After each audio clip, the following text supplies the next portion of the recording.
As Vorden lined up next to Quinn, the two of them looked around the room and eventually spotted Peter. Peter had been asked whether he wanted a break before joining the school again. They even asked him if he wanted to take part in the next outing. They had expected him to say no, but to their surprise, Peter had insisted to be taken on board, claiming that he wanted to gain more experience as soon as possible to prevent such a thing from happening to him again. The real reason, though, was because Quinn had asked him to. It was important for Quinn to keep Peter as close as possible to him. While Vorden was looking around the room, his eyes had managed to catch the female student, Sia. She was standing right by Layla, which was expected since the two of them were roommates. Vorden thought about the girl's strange words, and just then their eyes met. Sia noticed this and blew over a kiss towards Vorden. Seeing this, Vorden quickly turned away. "What is wrong with that girl? No class at all. Nothing like Aaron," Vorden quietly complained. "You prefer that lame ice girl to her? What is wrong with you?" Rayton said. Nathan walked onto the stage. It was the first time many of the first-year students had seen him. Usually, a general would hardly ever talk to the students, unless it was something important. This made the students fidget and slightly worry. "Okay, I'm not one for speeches, so let's get to the point," Nathan said. "The portal outing on the weekend. I'm here to tell you all that it won't be like usual. This year the military has decided to expand their operation and get more aggressive in planetary explorations," Nathan explained. "So, what does that mean for you guys? Well, instead of the normal green portal, you guys get to jump ahead and explore an orange portal instead." Hearing the news, the students suddenly broke into gossip. "An orange portal this soon? I thought they only did that with the second years. What if we run into high-level beasts? Why would they do this to us, especially after the Dalki attack?" "Silence!" Nathan shouted as he slammed his fist down onto the podium. Nathan rarely got angry, but he knew he had to calm down the crowd before it got out of control. The other factor was that he didn't think this was the right decision. It was too early for them, and they could seriously hurt themselves, but his boss Paul had ordered it, and he had to follow. "Don't worry, there will be 2 sergeants sent out with you on this journey. Leo, head of the beast weapon class, and Faye are 2 of our strongest generals, so even if you do run into high-level beasts, they will help you. I will now let Faye explain how the portal outing will work for all of you." Faye then took over and walked to the podium. By the time she had arrived, Nathan had already left the hall. He had already done everything he needed to do. "An orange portal outing is different from the green portal outing you did before.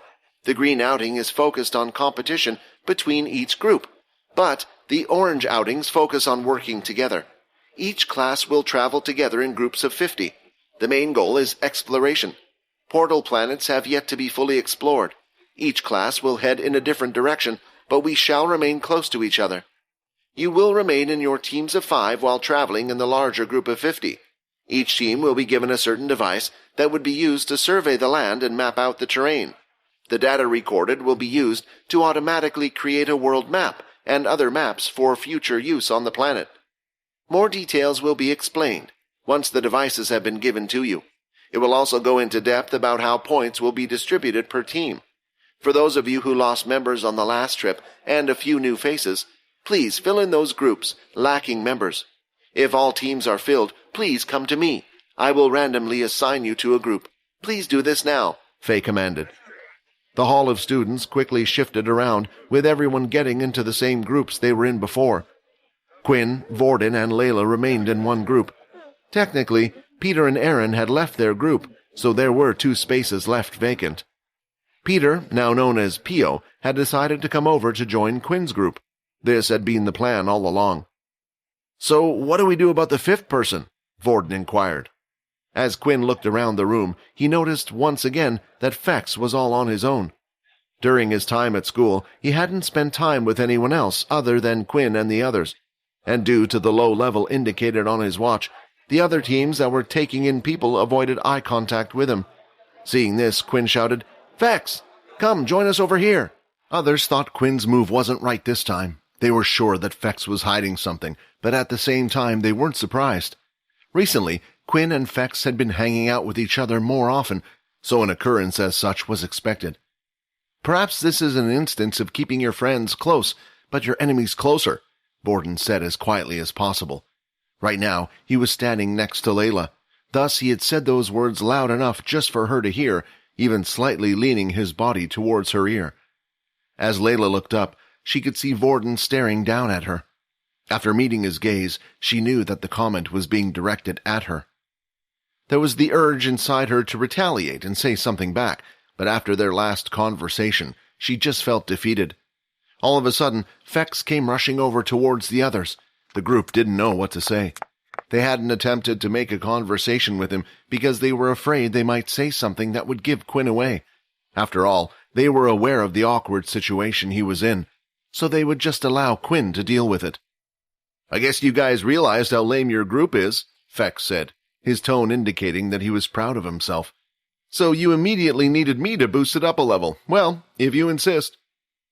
Upon hearing that, an awkward smile made its way to Quinn's face. He merely wanted to be close to Fex, hoping he would eventually learn more about the vampire world. After what happened on the last portal outing, he became incredibly worried. Although Quinn had gotten stronger, he still wasn't strong enough to deal with the weakest of the Dalki. Also, he couldn't imagine how powerful the vampires, who were coming after Fex, would be. Accordingly, one thing was simple. He needed to get strong faster. There were only 2 days left before the next portal outing. As he thought about ways to boost his strength, there were a few things that came to his mind. One, he still hadn't studied the new tutorial videos that had been unlocked after learning the vampire martial arts. Adding more variety to his attack skills would always come in handy. Another way for Quinn to get stronger was to obtain more skill points. There were several shadow skills he had yet to unlock.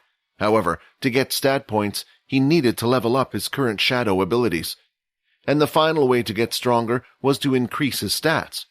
He could level up, but the amount of EXP required for the next level up would increase significantly.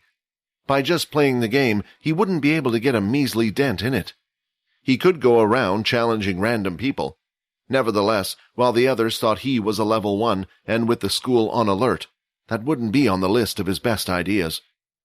Still, there was another way that he could utilize to increase his stats and strength. It was unique to him, and that was by obtaining the blood of as many different people as possible. When Quinn saw how useful Fex's charm ability was, he felt like there might be a way for him to quickly do this.